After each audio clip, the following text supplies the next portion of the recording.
사랑하는 박진균의 토크 여러분, 한 주를 시작하는 오메가입니다. 7월 첫 오메가 들어가자! 여러분, 요즘 장마철이라 비가 많이 내리죠? 7월에 들어와선 거의 하루도 빠짐없이 비가 내리는 것 같아요. 저는 이러한 날씨 때문인지 한 영화가 생각납니다. 바로 날씨의 아이라는 영화인데요. 날씨의 아이는 도쿄에 발생한 멈추지 않는 홍수로 인해 아무것도 할 수 없는 이들의 사투를 그린 재난 영화입니다. 영화 속 모두가 홍수로 인해 절망에 빠져있는 그때 주인공 희나가 등장합니다. 희나에게는 특별한 능력이 있었는데요. 그녀가 하늘에 기도를 하면 비가 멈추고 날씨가 맑아지게 되는 능력을 가지고 있었습니다. 그런데 희나가 그렇게 홍수를 막고 해피엔딩으로 끝나면 좋겠지만 희나의 몸은 한 가지 비밀이 숨겨져 있었어요. 그녀는 비를 멈추면 멈출수록 자신이 소멸해 없어지는 몸을 가졌습니다. 그러나 그럼에도 희나는 기도를 멈추지 않았고 자신을 희생해 도시를 살리는 선택을 하게 됩니다. 오늘 본문 내용도 하나님의 말씀을 듣지 않는 바벨론에게 재난이 찾아온다고 예언하고 있습니다. 바벨론은 당시 엄청난 강대국 중 하나로 굉장히 교만하였다고 합니다. 그래서 하나님께서는 바벨론의 교만한 모습을 보시고 재난을 통해 그들을 항무지로 만들겠다고 말씀하십니다. 이러한 재난이 찾아온 바벨론은 어땠을까요? 마치 영화처럼 재난에 시달려 아무것도 할 수 없는 상황이 찾아왔을 것입니다. 오늘날 우리도 바벨론과 같은 교만한 마음으로 하나님의 뜻을 따라 살지 않으려는 태도들이 있습니다. 그런데 여러분, 오늘 본문은 우리에게 교만하면 멸망한다라고 말하고 싶은 걸까요? 그렇지 않습니다. 하나님은 우리를 정죄하시는 분이 아니십니다. 오히려 우리의 죄를 너무나도 해결하고 싶으셨습니다. 영화 속 희나처럼 우리를 위해 자신을 희생한 분이 계십니다. 누굴까요? 맞습니다. 바로 예수님이십니다.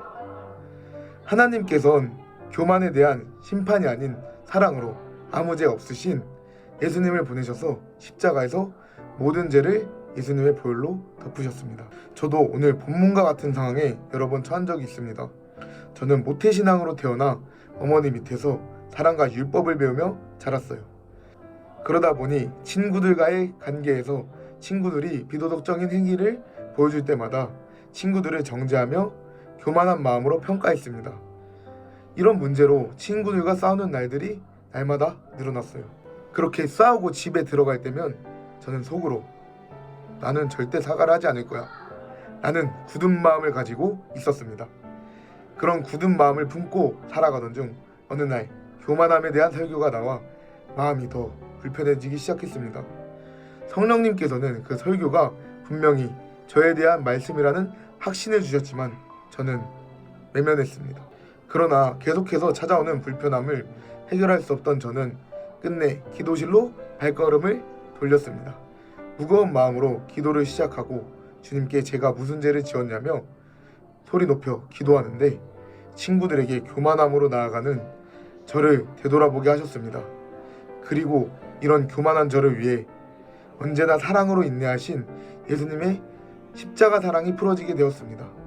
주님이 주신 사랑을 감당할 수 없어 저는 친구들에게 모든 걸 내려놓고 사랑으로 나아갈 수 있었습니다. 사랑하는 여러분들, 잘 되어지지 않은 영역 속 율법을 보고 계시지는 않으신가요? 성령님께서는 저의 교만함을 조명하실 때 저의 자아로 부딪히며 해결하려 할수록 저는 연약해질 뿐이었습니다.